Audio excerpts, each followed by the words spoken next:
نحمده ونصلي على رسوله الكريم أما بعد فقد قال الله تعالى في القرآن العظيم وفي الفرقان المجيد بعد أعوذ بالله من الشيطان الرجيم بفضل بسم الله الرحمن الرحيم وتحبون المال حبا جما صدق الله مولانا العظيم. புகழும் புகழ்ச்சியும் ஏக இறைவனாகிய அல்லாஹ்விற்கே உரித்தாகட்டுமாக. அவனுடைய சலாமும் சமாதானமும் கண்மணி நாயகம் ரசூலுல்லாஹி ஸல்லல்லாஹு அலைஹி வஸல்லம் அன்னவர்களின் மீதும் அன்னவர்களின் அனுசோற்றனை பின்பற்றி வாழ்ந்து மறைந்த உத்தம சத்திய சஹாபாக்கள், தாபிஈன்கள், தாபிஈன்கள், நாதாக்கள், ஷஹதாக்கள், சாலிஹீன்கள் இன்னும் நம் அனைவர் மீதும் என்றென்றும் நின்று நிலவட்டுமாக. ஆமீன். கண்ணியத்திற்குரியவர்களே, அல்லாஹ் சுப்ஹானஹு வ தஆலாவுடைய மகத்தான கிருபையினால் 26ஆம் தராவீஹுடைய தொழுகையை தொழுதுவிட்டு இங்கே அமரக்கூடிய தௌஃபீக்கினை கொடுத்திருக்கின்றான். அல்ஹம்துலில்லாஹ். இன்று ஓதப்பட்ட இறை வசனங்களிலிருந்து அல்லாஹ் சுப்ஹானஹு வ தஆலா நிறைய விஷயங்களை மனிதனுக்கு படிப்படியாக சொல்லி காட்டுகிறான்.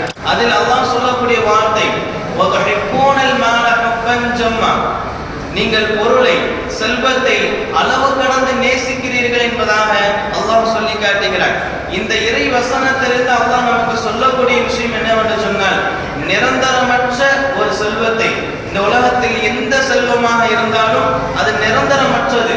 நீங்கள் அதை என்ன செய்கிறீர்கள்? அளவு கடந்து நேசிக்கிறீர்கள், அளவு கடந்து பிரியம் கொள்கிறீர்கள் என்பதை அல்லாஹ் சொல்லி காட்டுகிறான்.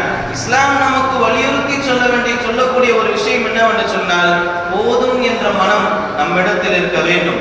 மனிதனுடைய பண்பாடுகளில், மனிதனுடைய செயல்பாடுகளில், மனிதனுடைய குணங்களில் ஒன்றாக போதும் என்ற மனம் இருக்க வேண்டும் என்பதை இஸ்லாம் நமக்கு வலியுறுத்தி சொல்கிறது.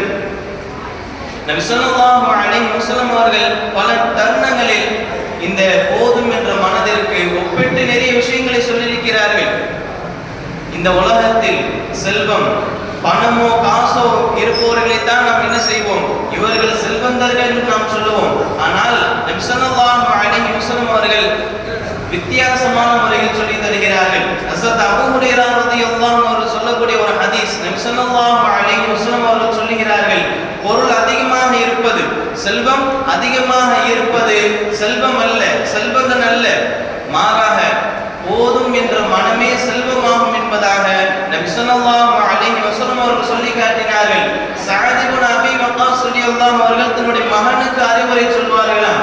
அந்த அறிவுரையில் இந்த அளவுக்கு சொல்வார்கள், நீ செல்வத்தை தேடுவதாக இருந்தால் போதும் என்ற தன்மையோடு, போதும் என்ற அந்த குணத்தோடு தேடு. அப்படி அந்த தன்மையோடு உன்னிடத்தில் இல்லை என்று சொன்னால், அந்த தன்மை உன்னிடத்தில் இல்லை என்று சொன்னால், உனக்கு கிடைக்கின்ற எந்த ஒரு பொருளும் அதில் உனக்கு எந்த ஒரு திருப்தியை ஏற்படுத்தாது என்பதாக சஅத் இப்னு அபீ வக்காஸ் রাদিয়াল্লাহு அவர்கள் தன்னுடைய மகனுக்கு அறிவுரை கூறுவார்களாம். உண்மையில் அதுதான். நாம் பேராசையோடு நம்முடைய செல்வங்களை நாம் தேடும் பொழுது, பேராசையோடு பேராசை கொண்டு நாம் செல்வங்களை தேடும் போது அதில் எந்த ஒரு மன நிறைவும் இருக்காது. போதும் என்ற மனதோடு நாம் தேடும் பொழுதுதான் மன நிறைவு நமக்கு கிடைக்கும் என்பதை நபி ஸல்லல்லாஹு அலைஹி வஸல்லம் அவர்கள் பல தருணங்களில் சொல்லி காட்டி இருக்கிறார்கள். அதனை தொடர்ந்து 3 விஷயங்கள் கொடுக்கப்பட்டவர், 3 விஷயங்கள் இருப்பவர் இந்த உலகமே கொடுக்கப்பட்டது போல் என்பதாக நபி அவர்கள் சொல்லி தந்திருக்கிறார்கள். எது அந்த 3 விஷயம்? முதலாவது, உங்களில் யார் நிம்மதி பெற்றவராக, உங்களில் யார் நிம்மதி பெற்றவராகவும், அதனை தொடர்ந்து உடல் ஆரோக்கியம் பெற்றவராகவும், அன்றைய பொழுதிற்கு தேவையான உணவு பெற்றவராகவும் யார் காலையில் எழுகிறாரோ அவருக்கு தான் இந்த உலகமே கொடுக்கப்பட்டது போல் என்பதாக நபி ஸல்லல்லாஹு அலைஹி வஸல்லம் அவர்கள் சொல்லி காட்டியிருக்கிறார்கள். உண்மையில் இந்த 3 விஷயம் மிகவும் முக்கியமானது. இந்த உலகத்தில் அதிகப்படியான செல்வங்களை கொண்டு நமக்கு நிம்மதி கிடைக்காது, அதிகப்படியான செல்வங்களை கொண்டு நமக்கு உணவு கிடைக்காது, அதிகப்படியான செல்வங்களை கொண்டு உடல் ஆரோக்கியம் கிடைக்காது. ஆனால் இந்த 3 விஷயம் ஒரு மனிதனுக்கு கிடைத்திருக்கிறது என்று சொன்னால், அந்த மனிதருக்கு உலகமே கொடுக்கப்பட்டது போல் என்பதை நபி ஸல்லல்லாஹு அலைஹி வஸல்லம் அவர்கள் சொல்லி காட்டினார்கள். ஹக்கீம் இப்னு ஹிஸாம் রাদিয়াল্লাহு அவர்கள் தன்னுடைய தேவையை முன்வைத்து மீண்டும் மீண்டும் நபி ஸல்லல்லாஹு அலைஹி வஸல்லம் அவரிடத்தில் கேட்கிறார்கள், எனக்கு இன்னும் வேண்டும், இன்னும் வேண்டும் என்பதாக. அதனைத் தொடர்ந்து நபி ஸல்லல்லாஹு அலைஹி வஸல்லம் அவர்கள் சொன்னார்கள், பொருள் செல்வம் இருக்கிறதே இனிப்பானது, பசுமையானது. யார் மன நிறைவோடு அதை எடுத்துக் கொள்வாரோ அவருக்கு தான் அதில் பரக்கத் இருக்கிறது என்பதாக நபி ஸல்லல்லாஹு அலைஹி வஸல்லம் அவர்கள் சொல்லி காட்டினார்கள். இந்த சம்பவத்திற்கு பிறகு ஹக்கீம் இப்னு ஹிஸாம் ரலியல்லாஹு அவர்கள் இறுதி வரைக்கும், தன்னுடைய மரணம் வரும் வரைக்கும் எந்த ஒரு மக்களிடத்திலும் தேவையாகவில்லை. ஹஸரத் உமர் ரலியல்லாஹு அவர்கள் ஆட்சி காலத்தில் ஹக்கீம் இப்னு ஹிஸாம் ரலியல்லாஹு அவர்களுக்கு பங்கிட்டு ஒரு பொருளை கொடுக்கிறார்கள். ஆனால் ஹக்கீம் இப்னு ஹிஸாம் ரலியல்லாஹு அவர்கள் அதனை மறுத்து விடுகிறார்கள். இதனைத் தொடர்ந்து ஹஸரத் உமர் ரலியல்லாஹு அவர்கள் முஃமின்களை பார்த்து, அங்கே இருந்த அந்த முஸ்லிம்களை பார்த்து சொல்கிறார்கள், நீங்கள் இதற்கு சாட்சியாக இருங்கள். நான் இவருக்கான பங்கை நான் கொடுத்தேன், ஆனால் இவர் அதை பெற்றுக் கொள்ளவில்லை. இதற்கு நீங்கள் தான் சாட்சி என்பதாக முஃமின்களை பார்த்து ஹஸரத் உமர் ரலியல்லாஹு அவர்கள் சொல்லி காட்டினார்கள். இறுதி வரைக்கும், தன்னுடைய மரணம் வரும் வரைக்கும் எந்த மனிதனிடத்திலும் தேவையாகாத நிலையிலே சென்று விட்டார்கள் ஹக்கீம் இப்னு ஹிஸாம் ரலியல்லாஹு அவர்கள். காரணம், நபி அவர்கள் அன்று சொன்ன அந்த ஒரு விஷயம்தான். எந்த செல்வமாக இருந்தாலும், எந்த பொருளாக இருந்தாலும் நம்மிடத்தில் அது கிடைக்கிறது என்று சொன்னால் நாம் மன நிறைவோடு நாம் அதை ஏற்றுக்கொள்ள வேண்டும். போதும் என்ற மனதோடு அதை ஏற்றுக்கொள்ள வேண்டும். நபி ஸல்லல்லாஹு அலைஹி வஸல்லம் அவர்கள் சஹாபாக்களுக்கு மத்தியில் நிறைய விஷயங்களை உபதேசமாக சொல்லியிருக்கிறார்கள்.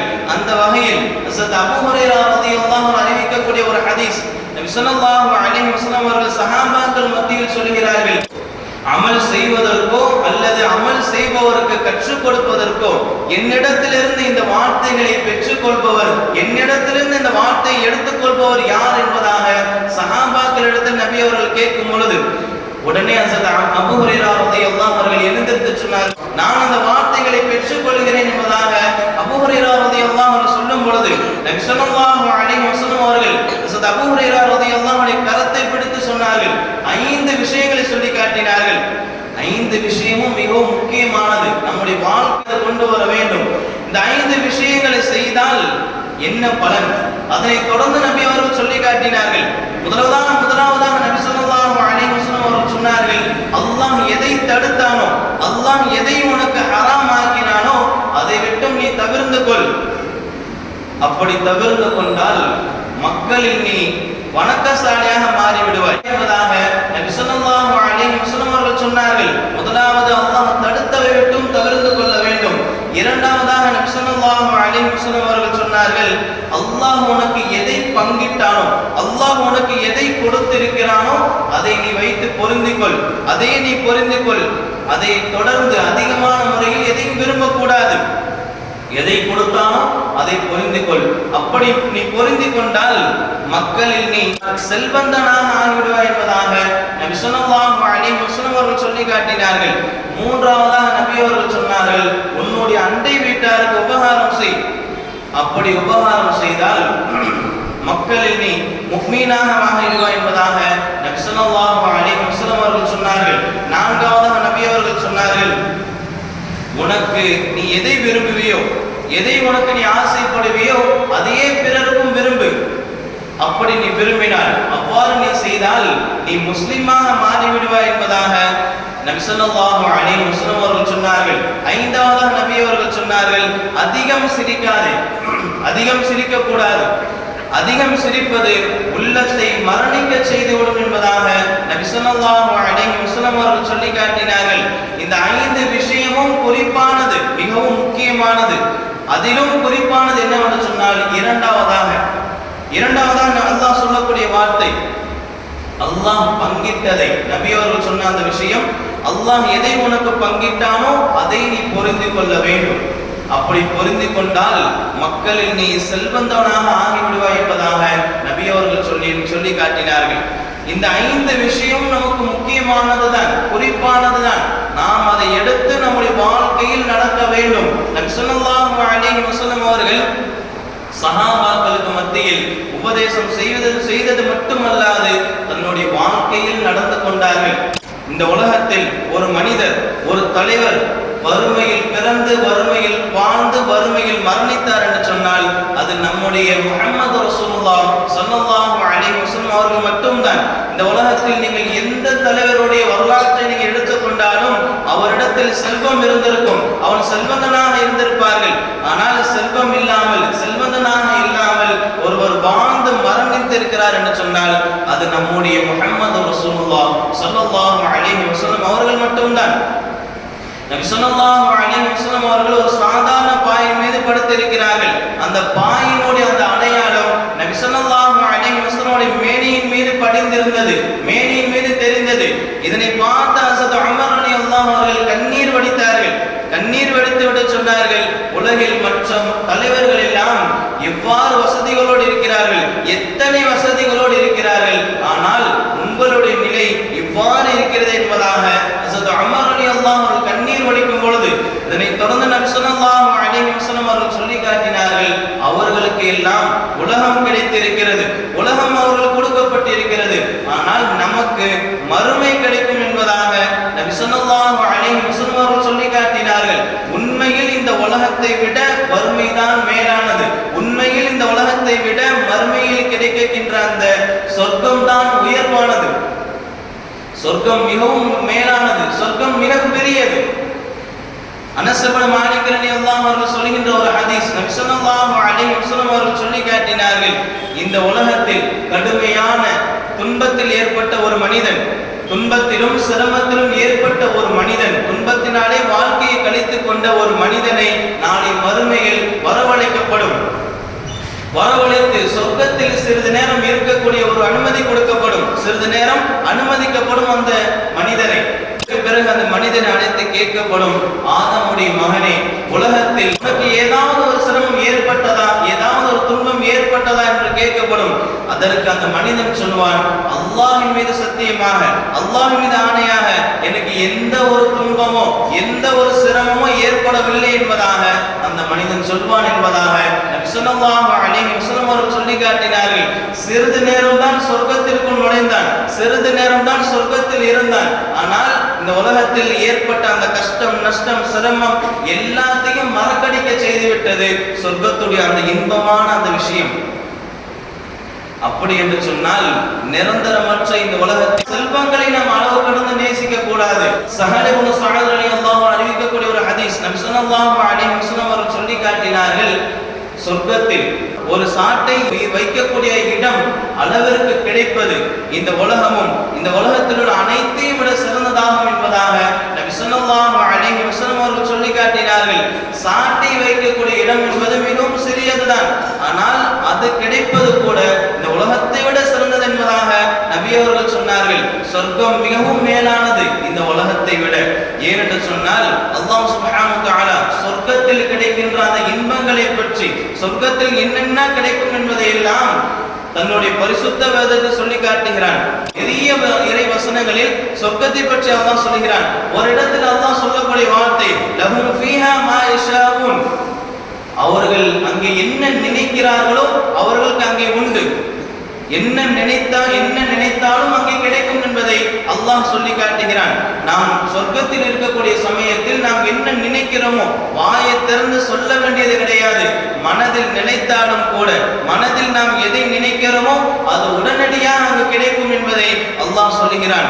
இந்த அளவிற்கு ஒரு பரிசுத்தமான, இந்த அளவிற்கு ஒரு சுவையான சொர்க்கம் நமக்கு கிடைக்க வேண்டும் என்று சொன்னால் நபியோடைய வாழ்க்கை நம்முடைய வாழ்க்கையாக இருக்க வேண்டும். செல்வத்தை பிரியப்படுவதாக இருக்கக்கூடாது, போதும் என்ற மனம் நம்மிடத்தில் இருக்க வேண்டும்.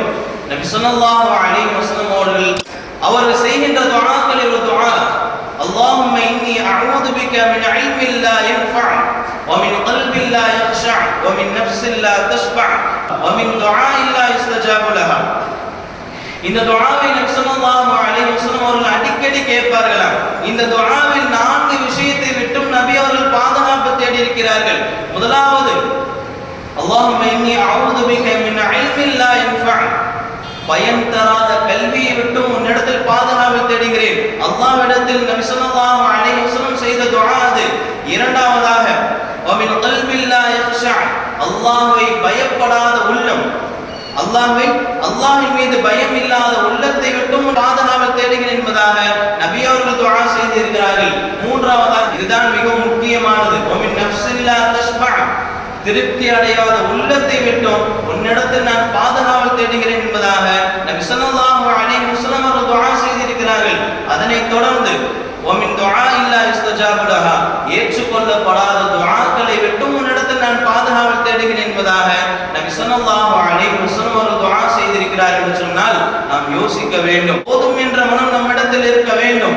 அதனைத்தான் நபி அவர்கள் துஆவாக செய்திருக்கிறார்கள். நாமும் அல்லாஹ்விடத்தில் போதும் என்ற மனம் இருக்க வேண்டும் என்பதை ஒரு துஆவாக நாம் செய்ய வேண்டும். வல்லர் ரஹ்மான் தௌஃபீக் செய்வானாக. அதிகம் நாம் துஆக்களை மேற்கொள்வதற்கு வல்லர் ரஹ்மான் நமக்கு தௌஃபீக் செய்வானாக. வாஹிரு தஅவானா அல்ஹம்துலில்லாஹி ரப்பில் ஆலமீன். அஸ்ஸலாமு அலைக்கும் வரஹ்மத்துல்லாஹி வபரகாத்துஹு.